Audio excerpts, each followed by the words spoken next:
Hello everybody, MorbTron here, and today I want to talk a little bit about the Anthem VIP beta and my thoughts and impressions about the game in general. Now, I will say that the video you see in the background here is me getting used to the game, so the flying around is a little bit derpy, especially on mouse and keyboard. It's hard to get used to, but the combat and everything has been fun. It has been fun. Now, day one of the VIP beta was a little bit rocky. I've only had about 3 hours of total game running on my system time, and of those 3 hours, I've probably only played about 30 to 45 minutes of actual game. Other than that, it's been, in the fort, in the city, just kind of exploring for a couple minutes in between trying to load a mission. I kept getting the error or the bug or the glitch, whatever you want to call it, where you get the infinite loading screens where the game seems to freeze at about 90% loaded through getting into a mission or free roam or whatever. The issue finally seemed to die down after my stream yesterday, where I tried to stream Anthem for 45 minutes and got a whole 30 seconds of gameplay out of it. But without the game crashing or doing the infinite load screen glitch. But after my stream, I loaded back up and was actually able to play a little bit of the Colossus, which I've been having a lot of fun with. I don't have an opinion on what my favorite Javelin is yet, as obviously I've only played 2 of them, and haven't really explored all of their abilities yet, especially the Colossus, but I'm having a fun time with it. Now, my overall opinions on Anthem as a game so far are pretty good, considering that the bugs that they're having, the glitches that they're having are, not having enough server space up and running right away, so people weren't able to connect because there's too much hype around the game, and EA was not prepared for it, which is kind of funny, considering the amount of hype that's been going around on Twitch and YouTube about this game coming out. And then we have, the infinite load screen glitch and that sort of thing, which seems like should get fixed fairly quickly and easily. But once you actually do manage to get into a game and get past the Loading Screen Simulator 2019, the gameplay itself is actually nice.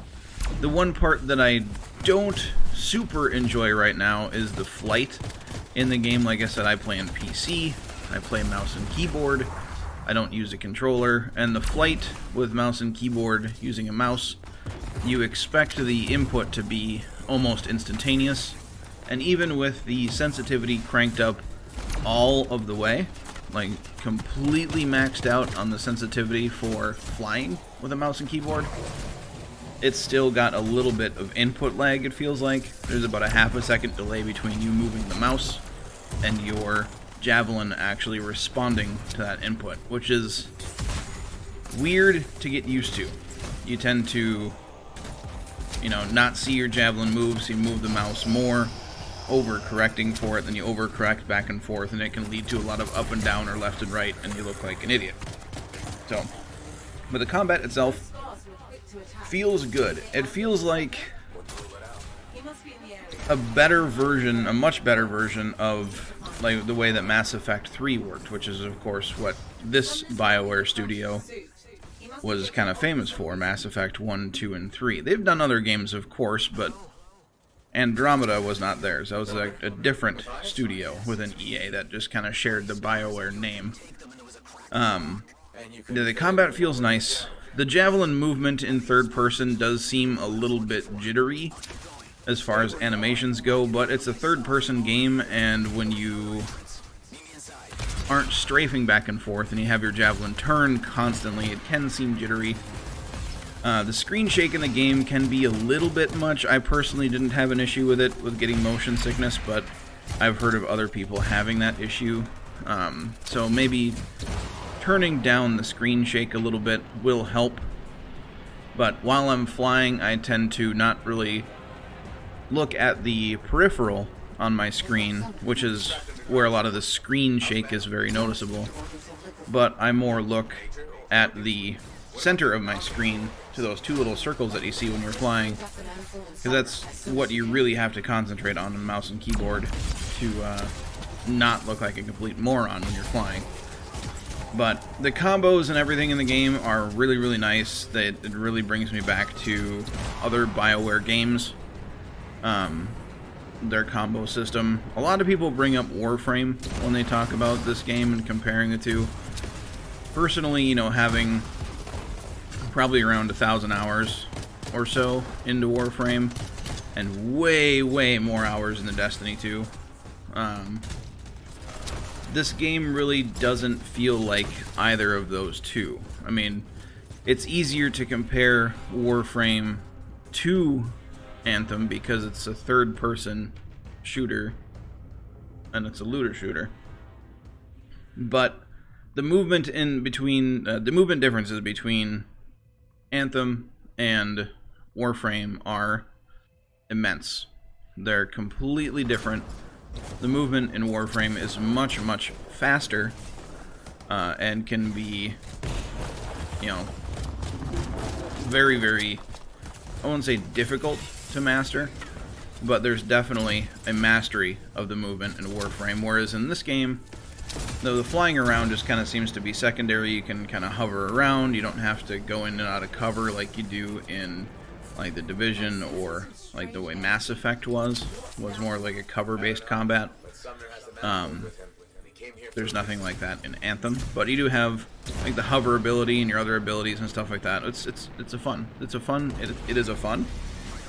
Can't words today. It's a fun combat system. I do enjoy it. I like the abilities being able to combo between, you know, you and your other group members. I really want to explore all of the javelins, but of course right now I can only use the first javelin and then the Colossus that I unlocked, and I've only gotten 20 minutes of playtime under my belt for the Colossus, so probably less than that actually. And it's been fun. I like the that you can set up your own combos if your loadout is correct, you know. Being able to play around with your loadout, and you can have the same javelin on your team, and if the loadouts are different, they can play completely differently. And the weapons are actually fun to use. The sniper that I'm using right now is fantastic, but I've been just kind of trying out everything, of course. I don't want to find one thing that I like and then only stick to that. But, yeah, hopefully, I'm hoping that EA and BioWare are able to, you know, fix this infinite loading screen glitch so I can get some more playtime with the beta, or not the beta, sorry, the demo. I really want to explore the game some more, even though there's only 3 missions and some free roam and then like a harder dungeon type thing, which I haven't done yet because I don't think I have the loadout for it yet. I don't think I have the gear for it, but we'll see. But yeah, it's really fun. I really enjoy it, and honestly, it's not going to be a replacer for Destiny 2 for me. Main thing is I really love first-person shooters, and I have been enthralled by the Destiny 2 story, and I'm just super invested in it, and I really enjoy it. But this game obviously is going to be another game that I think I really enjoy. The story so far, the little side mission, the missions that you can do kind of feel like a little side mission. Just helping out some dude get some random object that ends up having some sort of consequence to taking it. Yeah, I don't know, it's good. I like the story, I like the art style. Look, it runs really well. Now, I will say that I have, in this video and everything, all the settings are on Ultra. Like the preset is just the Ultra preset, so everything is cranked up all the way, and my system isn't even top-notch. It's actually pretty far from it. If you're interested in my PC specs, I run an Asus motherboard,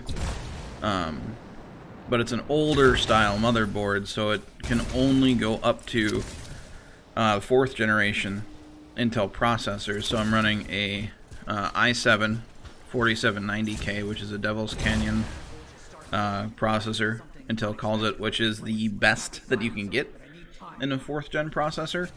It's not overclocked at all. It's got the factory turbo settings on it. I'm running 32 gigs of RAM, but it is DDR3, so it's much less efficient than DDR4, because I can't run DDR4. My system is that old. There are parts of my system, however, that are very new. Most of my games that I play are on a solid-state hard drive. Anthem is not currently, because it's just the beta, and I didn't really care. And I'll actually have to make room on my SSD when the game actually officially releases. But I've got a 250 gig solid-state hard drive, and then a 1 terabyte standard hard drive with all the rest of my stuff on it. As far as the graphics cards go, the reason why this is running at, around 60 to 80 FPS, flying around in combat. I do have an RTX 2070 as my main card. And when I say main card, it runs my main monitor and anything that is on my main display, so Anthem. I have a second card that's only duties are to run my second monitor and to handle game capture. It runs OBS, and that's a much older card as well. That is a GTX 1050 Ti. So even though I have 2 cards, they're not SLI'd together.